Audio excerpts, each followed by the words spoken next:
My first video on this channel, which really, sort of exploded, was me talking about Liverpool's midfield trio. And it's been a while since I've talked about them, and I feel like they've just only got better since that video I made on them.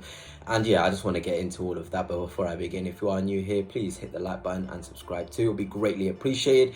But let's just start specifically with Mac Allister, because I feel like he's the most underrated player in that midfield three in terms of how he allows the other three to express themselves. We talk about a player who's really good on the ball. We talk about a player who's quite underrated in the way he positions himself off the ball.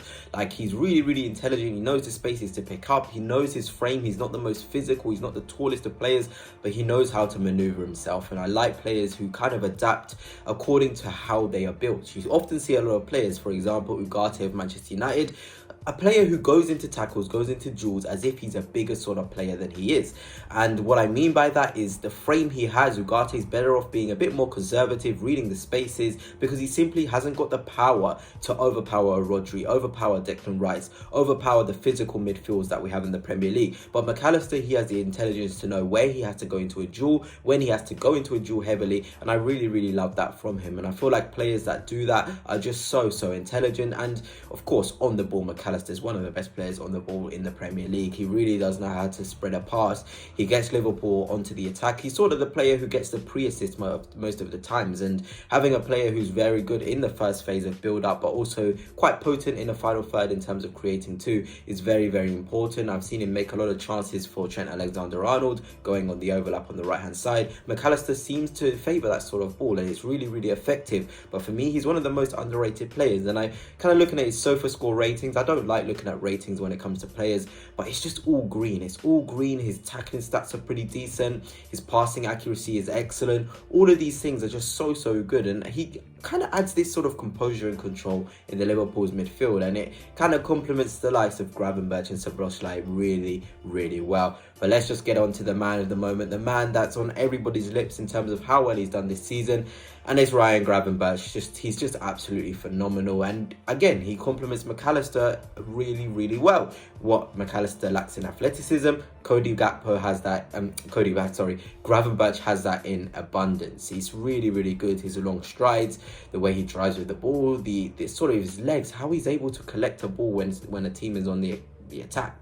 It's just so impressive, and I like the way he's come into himself. He feels important now. When a player feels important, they perform to a very high level. So Gravenberch, for me, I've talked about him a lot, made a lot of videos. His tackling stats are incredible, his dueling stats are incredible, but the way he complements Mac Allister with his energy in that midfield, with his passion to drive with the ball, the positions he picks up as well, knowing how to step out, when to step backwards, it's really good. And I want to say, Arne Slot, congratulations for finding a system which brings the best out of players like Ryan Gravenberch, because as a manager, you need to know what brings the best out of your players, rather than bringing the best out of your players individually. The system has to fit the players, and with Gravenberch and Mac Allister, it certainly is. And Liverpool are controlling the midfield in many ways, with their power, with driving on the ball with Gravenberch, with their pass control that Mac Allister gives. It's just really good to see, and I want to just say well done to Ryan Gravenberch, and I hope he keeps this form up, because like I've said, it's almost like he's got a man of the match in every single Premier League game I've watched.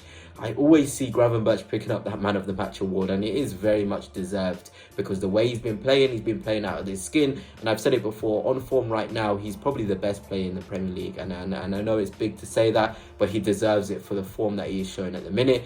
And of course, let us get on to the last of that beautiful trio, and it's Szoboszlai. And I'll be honest, there's been games where Curtis Jones has come on for Liverpool and been really effective and shown his quality, and I feel like there's going to be some sort of question to be had there in terms of Curtis Jones, Elliott with Szoboszlai, because in terms of his output, he has to do more. We all know that. But what he gives in terms of energy, his engine, covering the spaces, he kind of reminds me of Granit Xhaka when he was at Arsenal. A player where when he's out of the side, you just don't know what's going on. Nothing is clicking. And then when he comes back in, everything just starts to click. He's almost a player who makes things happen without being sort of the shining light, or you don't notice him that much. And I don't know if that's good to be saying that about an attacking midfielder, because you want them to dictate the game, you want them to be involved, but the sort of thing he's giving off the ball, you cannot replace that. And it's just really sad to see sometimes Liverpool fans criticising him But sometimes you need that. Maybe it will take him to the next level, getting this criticism. But for me, he's been really, really impressive in terms of his off-the-ball actions. On the ball, maybe he could take more care. But I like the pockets of spaces he's picking up. It's really, really intelligent.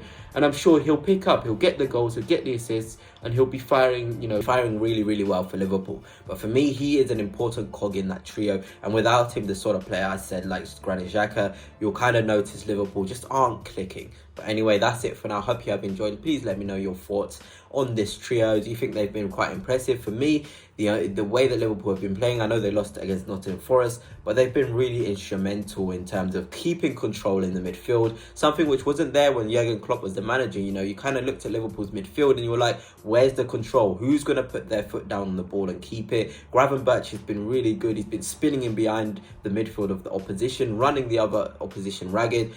Particularly against Crystal Palace, he was running them ragged. I thought, wow, this guy really has all the things to be a top midfielder, and he's still so young, and I just can't wait to see him continue. And yeah, the likes of Mac Allister, who I think is the most underrated in that midfield trio, and Szoboszlai, who provides the engine, but he's just going to click soon. He'll get the goals and assists. Anyway, until next time, peace.